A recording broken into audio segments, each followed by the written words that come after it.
zone, on the road to the Super Bowl. Every game on the schedule crucial, it take a toll. It don't matter if we at home or on the road. You try to tackle, our truck a sucker and take it sold. I'm staring at 4th and goal, gotta find an open hole. A linebacker just close a hole where I'm supposed to go. So now I'm thinking my centers are all pro, so I trust he can make a walk for wherever the ball go. Yeah, there's 5 seconds on the play clock. The crowd was loud, but they stopped. Now it's silent while they watch. They stand off in the red zone. All I see is red home. Watch me get this touchdown and this W and head home.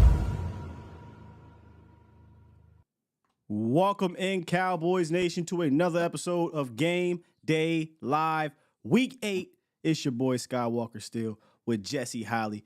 Cowboys, Rams, coming off the bye, which, by the way, the Cowboys have a very good bye record. You know, over the last decade, they're 7-3.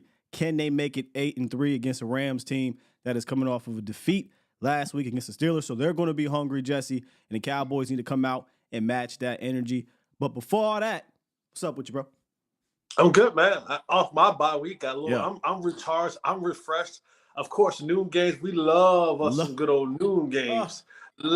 We love us some good old noon games, baby. I hold it but near I'm and dear to refreshed, my man. heart, Ready bro. to go. Excited about this football team. The Cowboys back at home this Sunday afternoon, where they have I think the Cowboys have a 10-game winning streak at home, dating back to last year. So.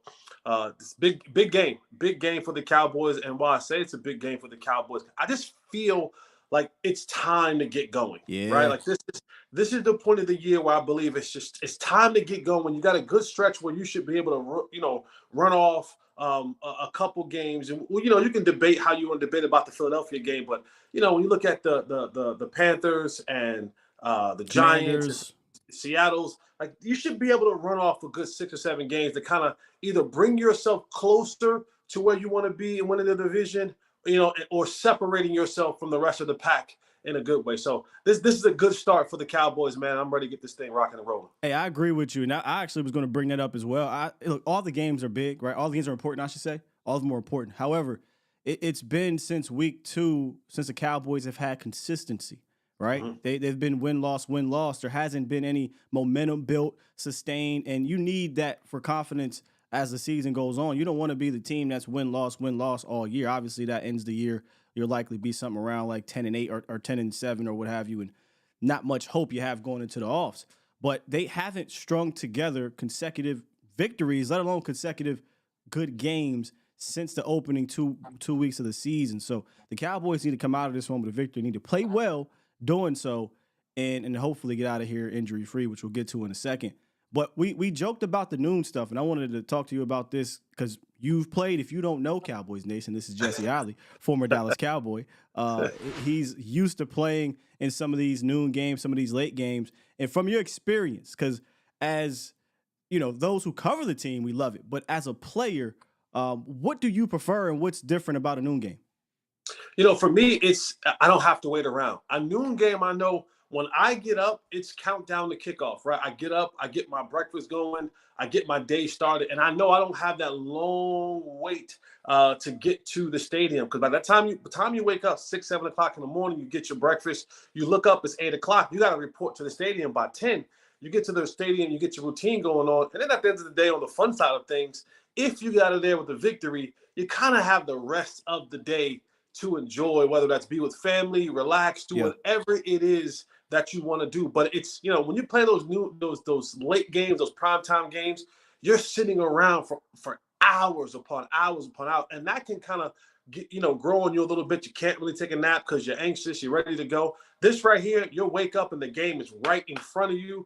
You get to go to the stadium, get this thing rocking and rolling. And coming off a bye week, now you've been kind of chomping at the bits a little bit to get back out there and play the game. So for this to be a noon game, and of course, selfishly, now that I'm on the other side of it, I love the fact that we can get out of here early, and we can also enjoy the rest of our day instead of getting off the air at midnight or whatever it is. And now we got to go right to sleep to get up right early next day to get our shows going again. So love 12 noon games, man. The one thing, and we'll probably dig more into this, is just that, You got to have the energy. You Your energy has to be ready to go in these 12 noon games, because if you start slow and a team gets up on you, it's sometimes hard to kind of get that momentum back and get things going. It may be too late. And for this Rams team, I know what their record says, but they still have the ability to do some things that can give you a headache. Yeah, that's a competitive team over there. You said here, energy, rhythm, and execution would be key early in today's game, and I couldn't agree more. And you said it feels like a 10 a.m. kickoff game for the Rams. I don't know how many noon games they play, or noon Central, 1 o'clock Eastern games they play, but that's early. For a professional team. No, it is early. Not only is it's early for your mentals, it's early. I mentioned your dentals. It's early for your mentals. It's early for your body. It's early just to get charged up to go out there and play a competitive football game, right? You're the traveling team, so everything. You're in a hotel. You got to get on the bus.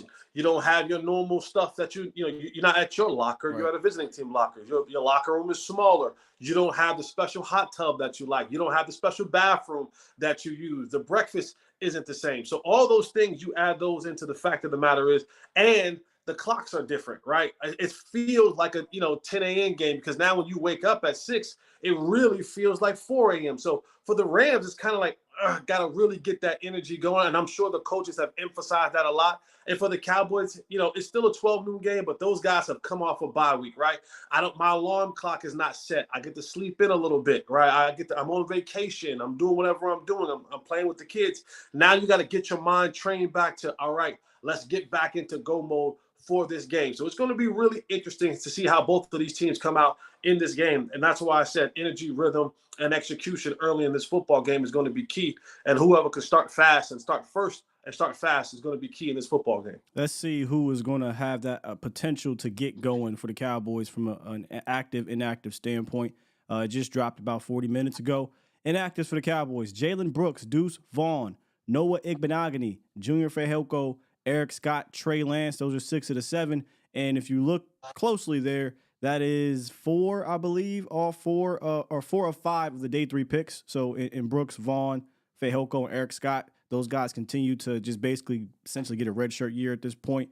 And we kind of briefly talked about Deuce in the backstage, and we said this a couple weeks ago. If he can't contribute special teams, he's likely going to be a guy that's going to be inactive if they don't get a package for him, right? Yeah, absolutely. On the game day, people say, 53-man roster. But people fail to realize is you only dress 48 out on Sundays, right? So it's what is the best 48? And when you start looking at guys who play a backup role, if you're talking about the backup to the backup, you're not talking about being a number 3 running back. You have to be a guy, like we talk about all the time, C.J. Goodwin, right? What is C.J. Goodwin known for? His special teams play. He's the backup to the backup to the backup safety, but he plays all 4 core special teams. He's a special teams captain, special team ace. So there's a jersey for him every single week. But when you're the 3rd string running back and you're not in the packages that they're running or a main fixture in what they're doing, and you don't play special teams, you're not a kickoff returner, you're not a punt returner, you're not a gunner, you're not a jammer, you're not a personal protector, you're not a wing, you're not doing any of those things. It just makes it very difficult to give you a jersey on game day if you're not in the game plan and you don't play special teams. Let that be a word to the wise for those young players in college or in high school who are looking to get to the league. Understand, yes, you can get a job here, but to keep a job here, you either got to be a guy who's in the first 2 line of players that are playing, or you have to be a core special teams player. That means play punt return, kickoff, and kickoff return. And right now, Deuce hasn't found that. And to your point, like you said, we don't have the coaching staff that is working him into the system or making packages for him to make him a viable option on game day. And when that happens, it's a scary place to be, honestly, because when you don't have that and you have a coach who isn't willing to do that, what happens is you become expendable. Yeah. And what great story turns into, well, we have to make business decisions because this is a kid that we can't play, or we're not playing because my coaching style doesn't represent what he is as a player. 100%. And then we all got the breaking news right as these inactives went out, but it really wasn't surprising. Tyron Smith, who suffered the neck stinger in Thursday's practice, which again, I don't know what's up with these Thursdays, but it's also Tyron Smith. So he could wake up on Tuesday and have a neck stinger from looking the wrong way at his alarm clock. So that just is what it is with Tyron. But he is out of this game again. So this marks what, the 3rd game, Jesse? The third game Yeah. Tyron Smith has missed so far. It's only week 8. And Cowboys have only played 6, about to be 7 games of the season, which means unless something changes up here, the way they've been operating is putting Chuma Edoga at left tackle and keeping Tyler Smith at left guard. But and the reason why I'm all messed up here is because Tyler left tackle, I think we are at the point where just throw Tyler at left tackle and say, Tyron, you can be the swing, because we cannot keep doing this, right? And my apologies for the emotion right now, but it gets a bit frustrating when every other week is flip flop, snip snap, Tyron's in, Tyron's out. You cannot develop any continuity, and the Cowboys once again will not have the same starting 5 for a 3-week period for what feels like the last 3 seasons. It's ridiculous. Yeah, and we talked about this before. I think they're firmly set on leaving Tyler Smith at left guard for now and for the future. They rolled the dice on Tyron Smith, and they've crapped out every single time. He's been a guy who historically, when he's playing, he's a pretty good player. But he's long in the tooth now, and it's a guy who's injury prone. Like, he is injury prone. There's no ifs, ands, buts about it. And the Cowboys continue to roll the dice on him and bet on him and bank on him, and he continues to fail them. His body, and it's not that Tyron wants to do it. No, his body can't handle it. He just can't handle it anymore. It's just Father Time is undefeated in the National Football League, and it comes in different shapes and forms for everybody. And for Tyron Smith, when he gets hurt, he gets hurt. Like, it's nothing that he really can truly always, get through. And it's the next thing, remember when it first happened the first time, we thought, oh, it's just the next thing. Next thing you know, he's having surgery on his neck. And so over time, these things just continue to just wear on you. And a guy like Tyron Smith, when you start talking about just the physical punishment, he plays left tackle. There is not a play that is happening where he is not engaged with another dude who is 260, 70, 80, 90, 300 pounds plus every single time. It's his neck is gonna be in the way. His knees are gonna be having to be in play.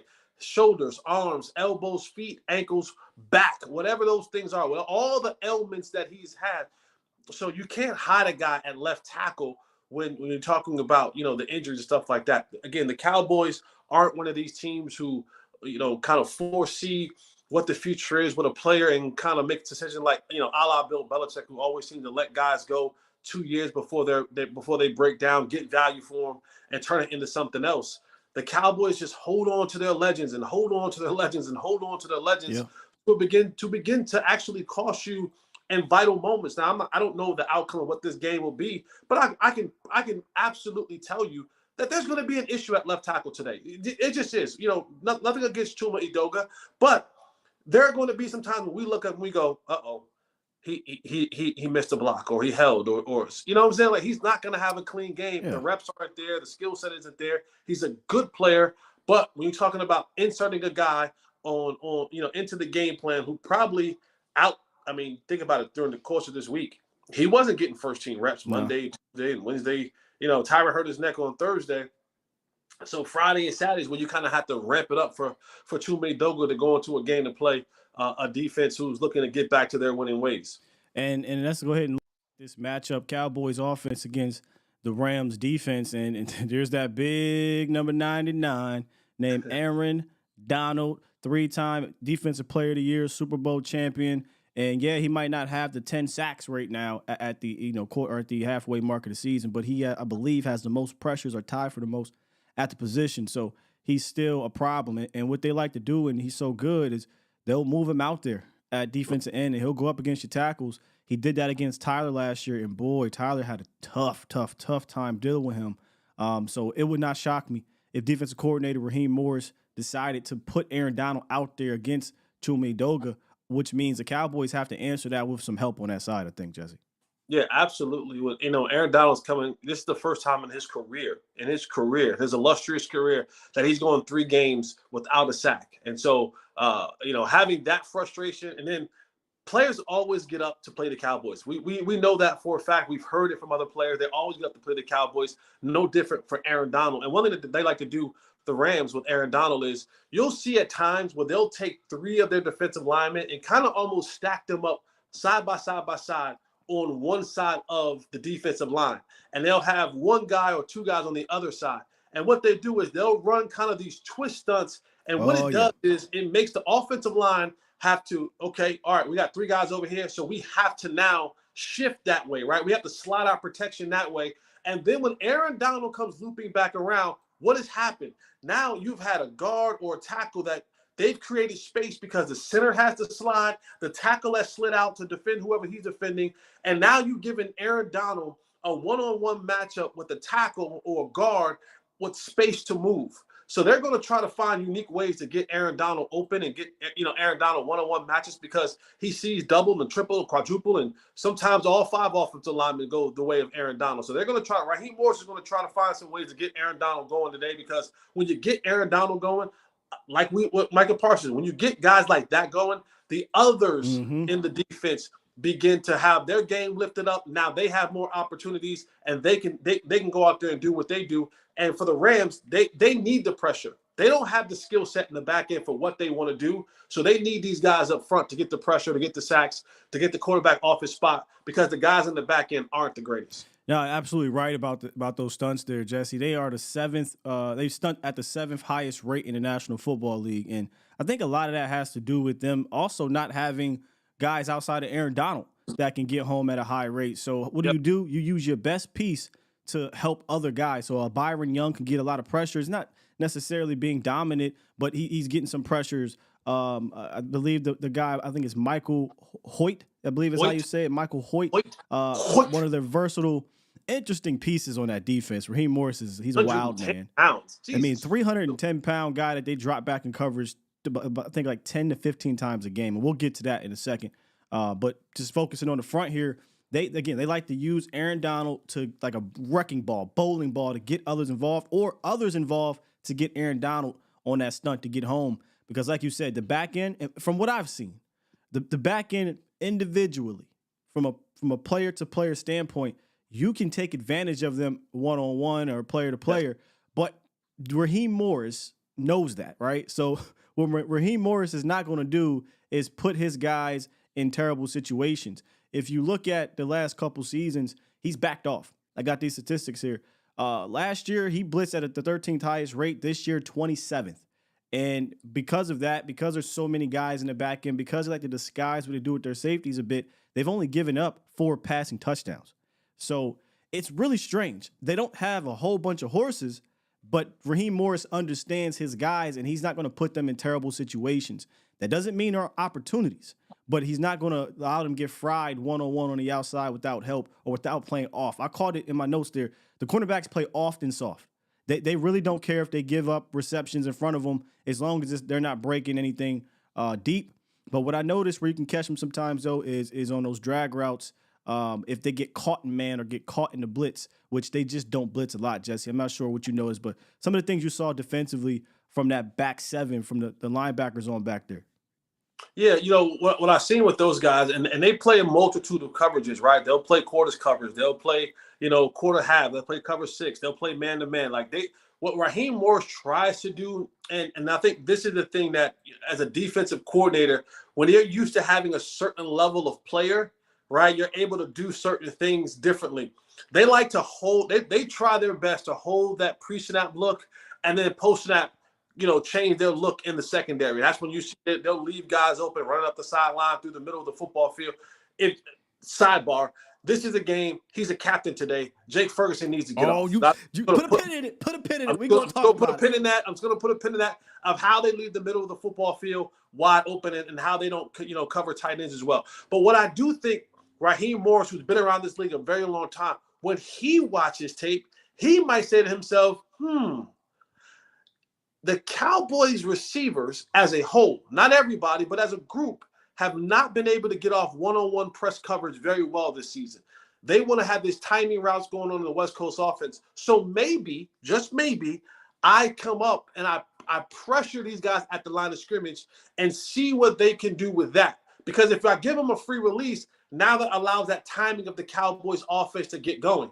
And so I think Raheem might be playing that cat and mouse game on, I'm going to give you some of these looks where I'm up in your face, pressing you, trying to throw a timing off, see if you can get off jam, but also to your point, playing a little off and soft and allowing you to kind of catch things in front of us and not give up the big plays behind us. Because honestly, the Cowboys don't have big plays. I think they have one or maybe two plays of 40-plus yards this year, and that's it.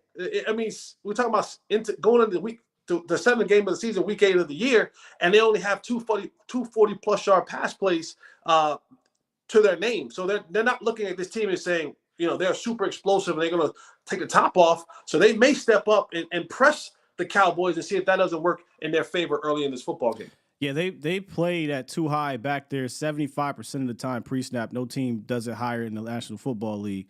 And they give you a light box at the third highest rate in the league as well, which could explain why they're 21st against running backs in yards per carry, because they give you a light box. But teams nowadays, they're willing to die with you running the ball all day and then hunkering down in the red zone. That's just the National Football League nowadays. So if you're not getting explosive plays on the ground or through the air, what the Rams would do, and this is why they're such a middling defense, if you look at statistically, they're 14th to 18th in just about everything, except for pass touchdowns, is they're willing to let you matriculate, we'll play back, and then they get to the red zone, and now it's about hunkering down and not allowing you to score. So if they switch it up and play a lot of man and get in front of the Cowboys' face, well, the Cowboys need to also adjust, right? How do you do that? Get more bunch formations. Get some pre-snap motion going. Do some of the things that were successful against teams that tried to do that to you when you were successful with it. Don't get bored with profit. We talk about that a lot. If you see you're motioning Turpin or you're motioning Cooks or you're getting some end rounds or what have you, jet sweeps that are working against that, keep doing it until you make them back off. And then when they back off, Jesse, as you talked about, one position they cannot stop are tight ends. Yes. I mean, I've watched 3.5 games of the Rams, and I'm like, hey, if Jake Ferguson doesn't get targeted at minimum 5 times in this game, we're doing something wrong in the game plan. I'm nobody, okay? So I'll defer to you as the former player who watches tape and sees it different than me. But I'm just a regular old degular person, and I noticed that they can't stop these guys, man. Statistically, I'll just talk about stats before I get to the actual tape and what you saw there. They give up the 6th most yards to tight ends, and they are the worst team in the National Football League in yards per reception to tight ends. Jake Ferguson gets nice yak. Jake Ferguson has caught 19 of 22 targets since week 1. He's a guy that's been relied on, but last game they only went to him once in the W. I think they need to get back to going to Jake Ferguson because there are going to be many of opportunities in this game to get him rolling, Jesse. Yeah, absolutely. And I'm going to kind of go back to what you were saying a little too before. Okay. With Mike McCarthy coming out of the bye week, there should be some creativity there. There should be some different looks. There should be some things that we have not seen. There should be some things that you kind of like went back and if you truly self-evaluate it like you say you do, if you truly are one that goes back and go, where can I get better as a coach, as a play caller, as a play schemer, creator, and overall as a coach, it has to be in these areas where you're saying, all right, we can't be as stagnant pre-snap. We got to do some motion. We have to have different lines. I have to be better. If my team is struggling, if my receivers are struggling for the most part, getting off press for the majority of the game, then I have to be better with my sets, with my motions, with my calculating who I want, what matchup do I want that receiver to have. If I want, coaches can set up things when the good ones. If they can say, you know what, I want this player to be matched up on a linebacker or safety, there are ways to do that in formations that you can set to or motion to that'll give you that look in certain points of the game. I think Mike McCarthy, if he's worth anything, if he is as good as a coach that we think he is, at least I think he is, then coming out of this bye week, there should be some more creation. And now to the tight end situation. And every single defense, right? You can play the defense to a T. There's always going to be an area you just can't cover. It just is. That's just how it works. Your hope is that either your pressure or your coverage or whatever it is gets to the quarterback and they don't see it in the nick of time. Yep. That's the cat and mouse game, the checkers and chess game that you play as an offensive coordinator versus a defensive coordinator. For this Rams defense, they don't have really good linebacker play. In the one area that they give up, like you said, safeties are far back. So they're saying we're not giving up the home run play, right? And the linebackers are kind of, they're okay. They're all right. I mean, they're nothing to cry home about, right? And so what happens is their cover skills, 97, 310 pounds, they drop him in coverage. They drop guys in coverage who may not have the actual situational awareness to know where guys are at, how to play leverage, how to play these things. And so the tight ends against this defense always eat, because that middle of the field, because the safeties are playing so far back and the linebackers so close up with all the stuff that they're doing, it leaves that middle of the field open for them to eat option routes, in routes, sit Crossers, routes. yeah. Crossers. I mean, you name it. You see the tight ends over and over for many different teams eat. The Cowboys, Jake Ferguson, Luke Schoonmaker, Sean McEwen, or whoever the hell else they play out there at tight end. They elevated a tight end this week. Eric Saubert, yep. Yeah. So this is a guy who's had some action in the NFL. There need to be a ton of action this week for the Cowboys and their tight ends over the middle of the football field. You said it best. What they try to do is with Michael Hoyt, I believe is how you say it, is they try to use him as that guy that drops back to confuse you. They try to rotate those safeties after the snap to confuse you. They're not really getting home with the blitz. They're 29th in the league in successful blitz rate. That doesn't mean that they can't. You know, anybody can trick you at one point in time. They stun a lot. So what they're going to try to do is confuse you after the snap, and hopefully it confuses you enough that you miss that wide open guy screaming across the field, that you miss that tight end, or you don't have enough time to get to that tight end because maybe you got a free rusher at corner. Maybe you got a stunt guy that's in your face. Maybe you got Aaron Donald just pushing the pocket, and that's what you're worried about. It's going to be imperative, I think, for Dak to keep his focus and his eyes downfield and across the entire field and find these guys that will be running wide open from time to time, I think, in this game. Even more so, I think, than the Chargers. And, again, we could come back here at halftime and say, man, the Rams are locking dudes up, right? That could always be the case. But because that's what happened with the Chargers. The Chargers actually played pretty damn good defense initially. What happened was either there was a really good concept from a play call standpoint, or Dak using his legs to move around got guys open. And if I'm being honest, I think he's going to have to use that today as well. Not because I think they have an amazing pass rush, but if you're going to drop 7 guys back in coverage, sometimes it's going to get cloudy. That cloud type coverage. If you move though, that'll take a linebacker and have him come up. That'll make a safety have to shift over, and that'll create some lanes. So maybe that's another way to get these guys going, is get Dak to move using his legs like he did last week. No, I think that's imperative as well, because when Dak is a runner, right? Now what ends up happening is as a defense, we now have to play 11-on-11 football, right? Because if you have a quarterback who doesn't want to run, now we're playing 11-on-10, because we're not really worried about him taking off and getting those extra yardage. But when Dak is a viable runner, that linebacker can't drop his deep. Those guys have to pay more attention to him. And you talked about it. This team likes to stunt a lot.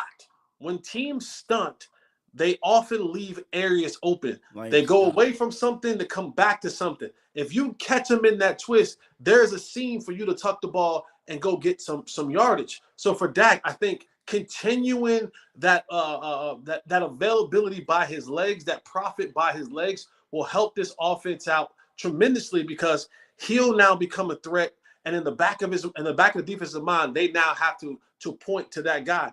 And also with Brian Schottenheimer and Mike McCarthy, there needs to be drive by drive analysis and changes. Because when you go back and you watch, you're going to look at this. When you watch the film, you go, oh, they missed that there, but then they came back. The Niners did it. They missed it there. Oh, then they came back and got it later on in that, in that game.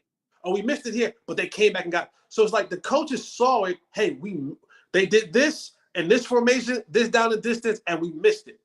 Let's see if they do it again. They came back to it again, and immediately, boom, they hit it for a big game. But the Cowboys and their coaching staff, they have to be able to come back to the sideline and assess what they saw and go, okay, we're going to come back to that. We're gonna put a pin in that, and we're gonna come back to that and see if they play it the same way. If they do, we need to hit that for a big gash so that they know that we know that y'all can't do that to it no more. That's so amazing that you pointed out. I'm laughing because me and Okoye did our show last week, and that's something we talked about. And it was the Niners game, right? And what makes the Rams defense just quirky is they'll come out with these different looks, and you don't know what the hell they're going to do early. So you might miss it because you just don't know what they're going to do. But they only do about 3 different things. So, and they're going to switch it up much. So once you see that on film, you have to have the ability to adjust. And the Niners did that. And one of the plays with the example was early on in that game, Kyle Juszczyk wide the hell open on that motion. And you're not targeting Kyle Juszczyk with your first look. And the Rams know that. So they push the coverage to George Kittle, to Ayuk or what have you. And Juszczyk is open. What happened later on in that game? Shanahan noticed it. Juszczyk became the first look. Big play. So you're right, man. We're going to have to absolutely adjust as the game goes on. It may be quirky and muddy early on, which another way to match that to me is to get your run game going, Jesse. If you will, before we move on to the Cowboys defense. Look, this isn't some monster run defense, okay? I understand Tyron Smith is out. But you are not going to get where you want to get if you don't get back on track on the ground. If you don't become respectable on the ground. The first 3 out of 4 weeks, and let's be honest, the first 4 weeks really of the season, you had a respectable ground game. You were top 10 in rush yards, top 10 in rush yards per game.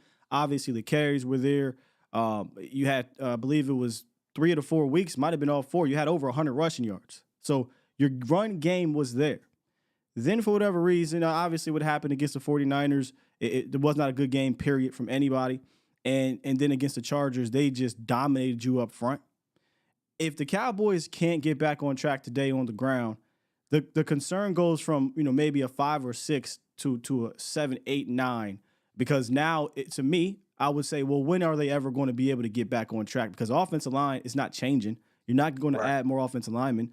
The running backs, we talk about this on Twitter. I don't give a dang if you put prime Emmitt Smith back there. If your offensive line is getting no push and you're getting tackled in the backfield, good luck. You're just asking for somebody to just hope they break a tackle and go 60 yards. But you're not having a sustained run game.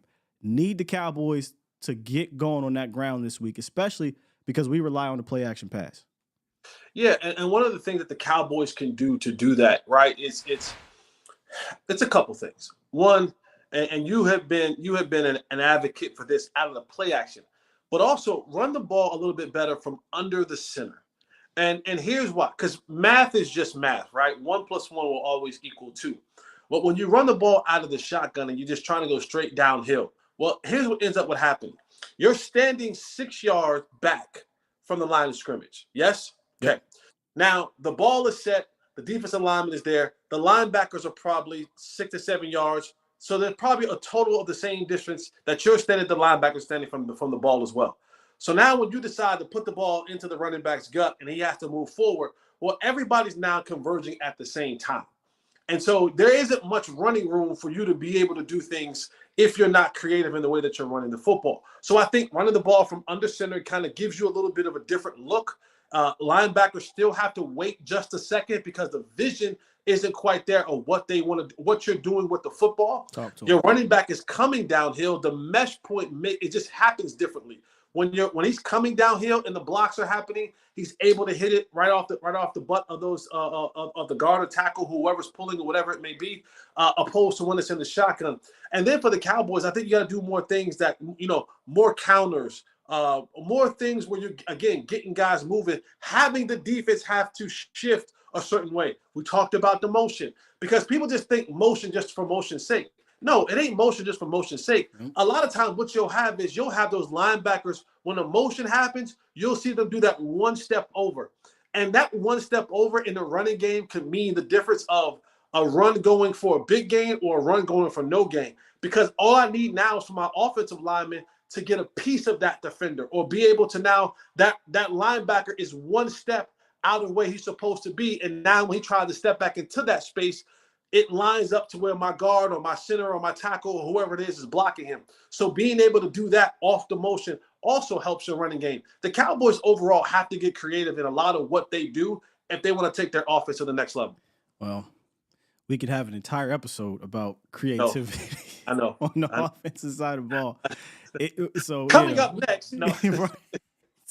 So I just hope that we do get some of that back because I hate to keep sounding like a broken record, Jesse, but I don't know what happened. Like we were seeing a little bit of it with some sprinkles of, pre-snap motion, some outside stuff. Turpin was involved in the backfield. The screen game was clicking. Rico Dowdle was getting 21 touches in 3 weeks. all of a sudden it just dried up and it looks really And stale. let me say this quickly, Scott, because also what ends up happening is, even as film watchers ourselves, what do? We, unless we're going to like a super deep dive, we kind of watch the last 3 or 4 games, right? Yeah. Subtle defensive coordinators Do the same thing. So they go back and they say, all right, after the Cowboys put their first 4 games on film, hey guys, here's what they do. So now everything going forward, the Niners and so on and so on and so on. So they say in their first 4 games, this is the foundation of how and which they want to run the ball. In these sets, in these looks, in these down and distances, these are the runs that they're going to do. So now I set my defense to that. My defensive players know, hey, on first down, if they're gonna run the football, they're gonna run 1 or 2 of these different plays. If the formation matches up, then they have a beat on what you want to do. And that's the creativity part that we talk about. Because once you put stuff out there on film, teams watch it as well. And now it becomes more difficult if you're going to keep trying to line up down in and down out and run the same thing with no creativity, especially when your Jimmys and Joes aren't just dominating dudes off the line. And now it's different. Back in the heydays of the great wall of the Dallas Cowboys, right. I get to do a show with Nate Newton every day of the week. And they'll tell you, Nate will be like, I don't give a damn. We didn't give a damn if you knew it was coming. None of y'all couldn't block us. Y'all couldn't defeat us. So it didn't matter. Yeah. Right? The Cowboys don't have that right now. They have some players that are really good, but for the overall, their offensive line, they just don't have 5 dudes up front who just maul you to death and move you out the way. So there has to be a level of creativity to give your offensive line an advantage where you can. Yep, you're absolutely right. It's not the same as it was in years past. The O-line is still gelling, and we thought maybe the third game in a row we get more cohesion, but that's not the case right now. Chuma's out, but still, you got 4 of your 5 guys, and Chuma's played, so it's time. It's time to start putting it together. The first 15 is extremely important. The Cowboys haven't really put together consistency in that department either since the opening weeks of the season, where they were coming out scoring, whether it be a field goal, whether it be a touchdown. They were driving down the field and scoring. The last number of weeks has kind of been a bit choppy. So this is going to be important. That's a part of the start, right? It's going to be important to get going early. And you're at home. You tell me what you think, Jesse, because I'm always flip-flopping on this. I'll keep it a bean. I'm all, one week I feel this way, next week I don't. I feel like coming out to bye, go punch him in the mouth. Give me the rock. We at home. You guys do a lot more motion at home. Your offense plays better at home. I'm going out there and I'm trying to get ahead early so I can get this defense ready to go. Some days it's different for me, but how you feel about today? If they win the toss, you keep it or you kick it away? Yeah, for me, I've always wanted the ball. I think even if your team is a defensive team, setting the tone offensively, if you can go down in a game even with a heavy defensive minded team, if I can come out the gate first and give my defense 7 points, give my defense 3 points, now I put us at an advantage on being able to go out there and play with the lead, play with a little bit of cushion. So I'm with you. I'm with you today all the time. I want the ball first.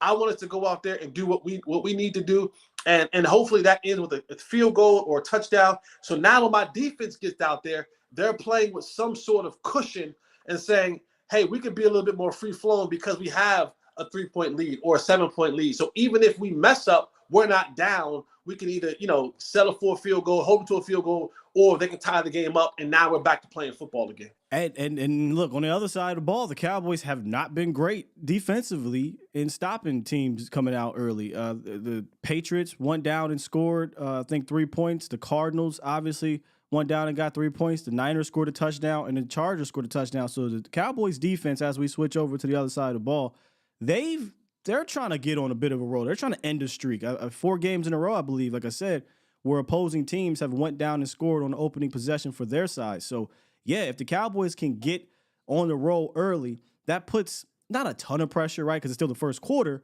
But, hey, look, man, the offense is like, all right, now we got to go match this. We have to go out there and do it. And we know, despite the record for the Rams, Sean McVay is still a very quality coach, from a scheme standpoint. Matt Stafford can throw the ball at all types of crazy angles, and they've got the skilled players to do that. Puka Nacua, Cooper Kupp, Tutu Atwell, Tyler Higbee. It sound like they got a couple brothers from the hood, Tutu and Puka. Yeah. We're going to Puka's crazy. You know what I'm saying? Little Pookie. So we got to stop little Tutu and Puka. you know? Yeah, we do. But when you're thinking Absolutely. about stopping Puka, now you got Cooper Cup that you got to deal with as well. And you know, look, again, yeah, they're 3-4. Yeah, this offense is, again, a middling offense, 16th in the league in scoring, 7th in yards per game. But they have a very particular set of skills and skill players that can get you, Jesse. So just what are some of the things, and I know you were excited to watch the wide receivers in this one as a former wide receiver. What are some of the things you noticed that they do with the Pukas and the Tutus and the Coops?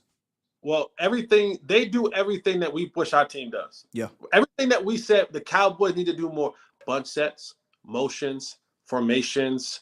They create advantages for their receivers simply by how they line them up. They create advantages for their receivers simply by the way that they motion them. Right? They're the second team behind the Miami Dolphins, I believe, that motion in the National Football League, second or third team in the league that motion.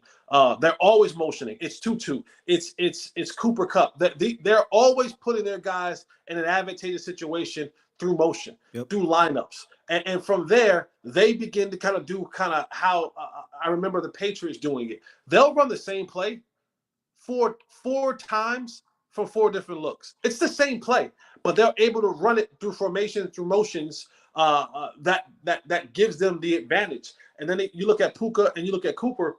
These guys are 4th and 5th in the league and yards per game.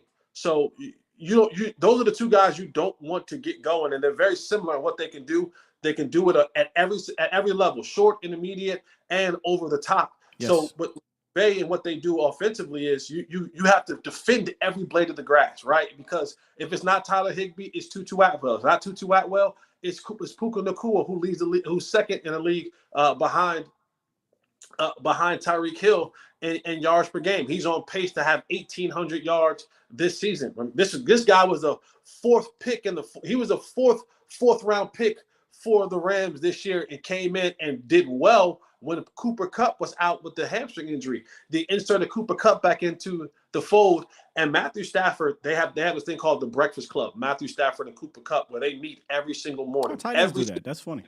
They meet together and have breakfast, and I believe they added those other receivers in there. But Cooper and Matthew Stafford have that relationship, and he's found himself right back in that role. So it's an exciting thing to watch.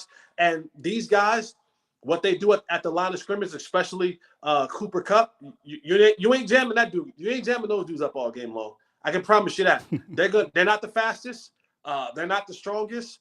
But what they do at the line of scrimmage and at the top of the route is what separates them and gets them the opportunity to be open throughout the course of a game. I tell you what, it's an interesting stat that our guy, Mauricio Rodriguez, shouts out to our guy, A to Z Sports Primetime. He dropped on Puka and I believe it was Cooper. Against his own coverage, they're both, I believe, top 10 wide receivers in productivity. Against man, they are, I think both of them are below 40. So they're in the 40 or 50th in situation rankings against man. So we play a ton of man, right? We don't play a bunch of zone. But the only thing about playing a lot of man against this team is if you get caught in the type of over route, drag route, or something of sorts, and you're not getting pressure on Matthew Stafford, he will find them.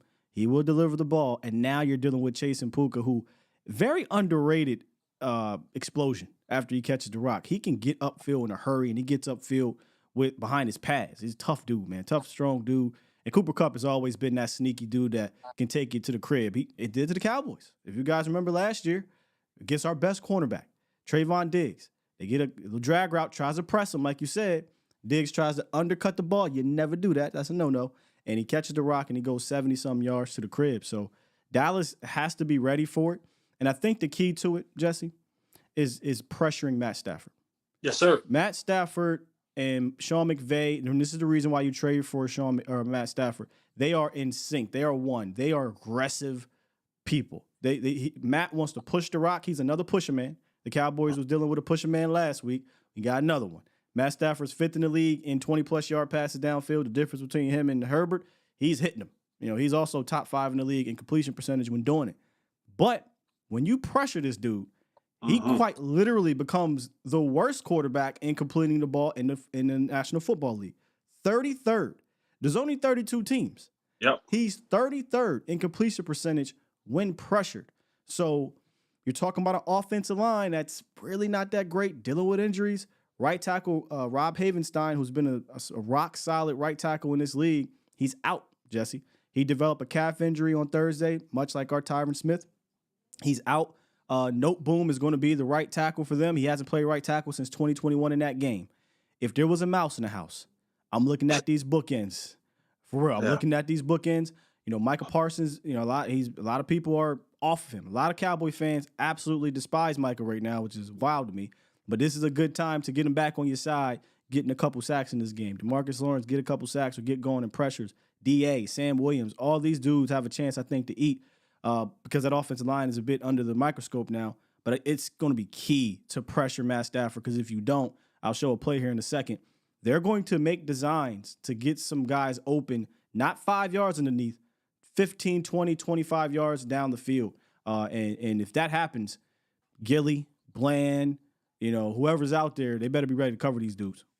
No, absolutely. And to your point of the pressure, Matt Stafford has also been sacked 18 times this year. So getting pressure on him is definitely a must. And you're going to show the clip here shortly. But, you know, just the thing about Matthew Stafford and Sean McVay is they understand the advantage of hitting 20-plus yard play down the football field, right? For every 20-plus yard play, that's 2 first downs I no longer have to get. That's more. I've now given myself a better chance of flipping the field position if we don't get what we need to get as far as scoring. Now teams have to drive the length of the field. That also helps your defense. But the vice versa to that point is to get 20-plus yards plays, you got to take the 5-step drops and the 7-step drops and hold the ball just a tad bit longer. And I don't know if they have the guys up front that allows them to do that throughout the course of the game. And so pressure is going to be absolutely key for the Cowboys to get to Matthew Stafford in this offense. Because if it does not, I'll let you play the play, and you'll see what happens when you do not get to Matthew Stafford. Yeah, it's one of your favorite plays. And as we let it roll here for a little bit, one of the things that they do that's becoming very popular in this league is they'll do like a pop-out motion, and I believe it already happened here, but they'll take a guy like Tutu Atwell and motion him out wide at the snap, and he gets a running start. But this is one of Jesse's favorite plays. One of my favorite plays as well, man. Also scissors, I like that too. But and before you start this concept, break it down. Look at the formation, right? We're talking about a 3-by-1 formation, but everything is reduced splits, right? Everything is down tight. So what does that do? That means it leaves for so much area to be developed. When you start out wide and I can play everything umbrella underneath me, but when you start in tight, it's tough to play umbrella coverage to tight coverage. So guys now have to play this thing, and you see guys playing more on the outside edges of these players. So as this thing begins to balloon, what happens? Space and opportunity begins to open up. So it's little things like just the formation that allows you to later on expand, and you'll see the expansion come out of this one, expand and then be able to get into the route, because when they expand, the defense has to do what? Expand along with them, and those windows get a little bit larger for the pass catcher and the pass thrower. And mind you, we like to play a lot of single high coverage as the Dallas Cowboys do here. So as we let the play go, it's actually going to show you the type of concept they're going to run. There's that pop motion. You see it? So he pops out, even more space with this congested look. But with doing so, it widens them out and allows them to get this dagger concept. Jesse, if you want to explain to him here what we're seeing. Yeah, what you're going to see from the outside guy, he's going to expand out and he's going to run a 16-yard dig route. Now, the guy who is pointing the slot, that the second one of the middle of the two, his job is to clear it out. I now have to occupy who's the middle of the field, the safety, which is Funga. Occupy him. So now I've put the safety in a bind because, single high safety, you have to make a decision. Are you going to take the guy who's coming screaming at you, or are you going to take the guy that's coming across the field? Now I put the safety in a bind, and oh, by the way, coming behind him is the 16-yard dig route. So we got three vertical routes coming at that safety, and he can't win in this situation because whatever he chooses, there's an open option for the other one. So when you go ahead and play this play,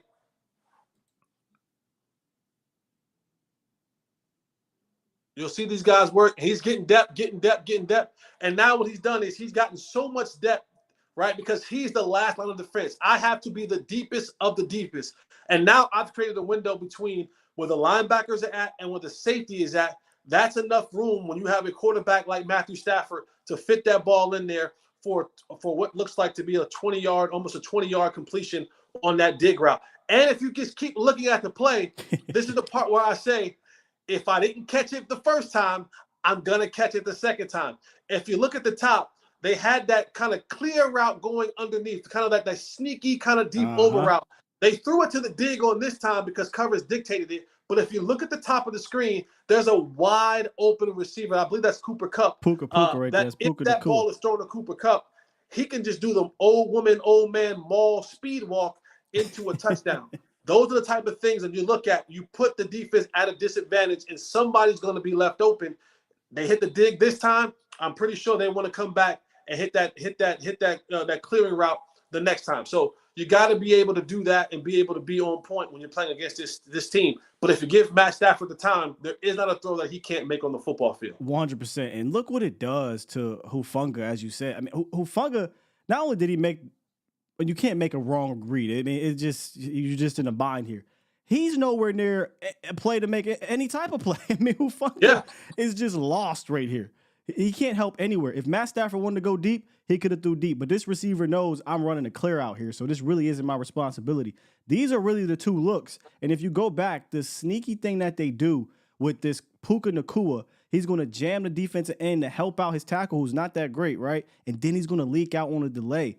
You have to get home. Because like you said, Matt Stafford might have missed it here, but what you don't want him to do is see, okay, Cowboys come out and cover one with a lot of Malik Hooker at the backfield. He can't possibly cover 3 different routes by himself. And if for whatever reason they're trying to run some sneaky zone coverage on one side, man or the other, we've seen this team get confused before. We've seen Gilly run with the receiver and left that third part of the field wide open with what was supposed to be cover 3 and 64 yards to Michael Wilson. So the Cowboys are going to have to be on the same page, Jesse, when it comes to coverage on the back end.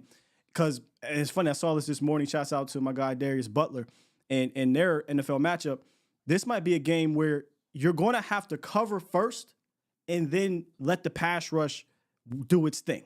Because if you're not covering on the back end early, like if you don't make the right read, or if you're not getting, if you're not in these guys' grills, if you're not disrupting their timing, Matt Stafford has the arm talent to just throw that thing to where it needs to be, especially if it's nothing but space and opportunity. So make sure you're right on that back end, and I think the front end will take care of itself.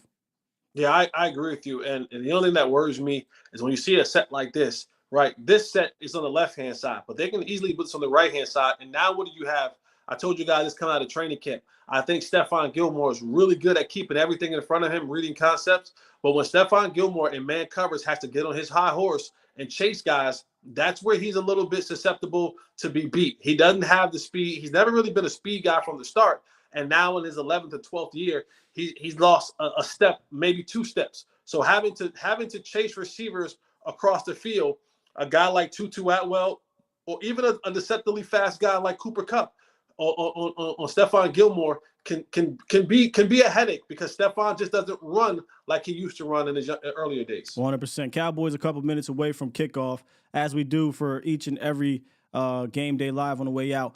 The Cowboys win if what happens, Jesse Holley? The Cowboys win, like the numbers say, if they get pressure to Matt Stafford. They got to get pressure to Matt Stafford. This is a great game. You talk about people kind of being off on Michael Parsons. I think it's more so because of the sacks aren't there, but the podcasts are there, right? So people are kind of getting a little upset at that. Yeah. This is the day for Michael Parsons to make your podcast on Monday worth hearing from you because you had 3 or 4 sacks in this football game, or the others on this defensive line step up and get the pressure on Matthew Stafford. I think the Cowboys win if they go out there and make Matthew Stafford the 39% completion percentage quarterback when he's pressured. I agree with you on the defensive side of the ball. I'll switch it up, give something different on the opposite side of the ball. Offensively, Cowboys win if they are on the same page in regards to schematically some of the things we saw against the Jets and a little bit what we saw with the Chargers. AKA, if Dak Prescott can match what the Cowboys are doing from a game plan standpoint, I think they can win this game. If we get that version of Dak, this defense doesn't have, in my opinion, the studs everywhere to like the Niners did to make you pay. So if they're going to play off and play soft, we need the precise precision Dak Prescott and maybe the mobile Dak Prescott to make plays. I'm still not quite ready to have confidence in the run game. So this thing may depend on the legs of Dak and the arm of Dak this week. So yeah, that's what I'm looking at. The shirt, loosen up the tie, step aside the booth. Superman is alive, man. That got to become Superman, baby. I ain't say he got to be the hero, but those moments in time, he got to touch the ball and run. I agree. 100%. All right, that'll do it for Cowboy Game Day Live. Make sure you guys come back at halftime. Me and Jesse will be here reporting on what we saw in the first half of this thing. And let's get it, man. Go Cowboys and also go Rangers. I know they lost yesterday, but go Rangers too. I saw your real quick. I saw your tweet talking about the Texas Live with the. You're so right, man. When the city is vibrant like this, sports wise, everybody eats, man. So shouts out to all the people down at Texas Live eating down there. We will see y'all at halftime, Cowboys Nation. We out. Peace.